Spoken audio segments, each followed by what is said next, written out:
After ng ilang taon, lumabas itong si Axie, na-scam din ako diyan.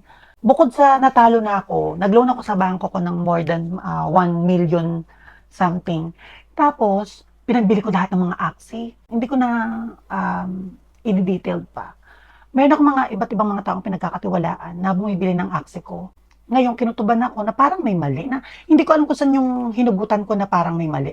And then, nung nag-imbestiga ako, nalaman ko nga na hindi pala ganun yung totoong presyo ng Axie. So, naloko na ako sa pinagkakatiwalaan kong tao na sobrang alam kong trusted ko.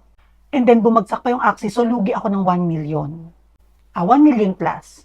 Kasi, ang attitude ng mga Axie dyan, di ba, hihintay mo tumaas yung SLP. So, ang gagawin mo, babayaran mo yung mga sahod nila. Pero inaabunuhan ko yung mga sahod nila. Pero yung SLP, pababa ng pababa. Ibig sabihin, palugi ka ng palugi.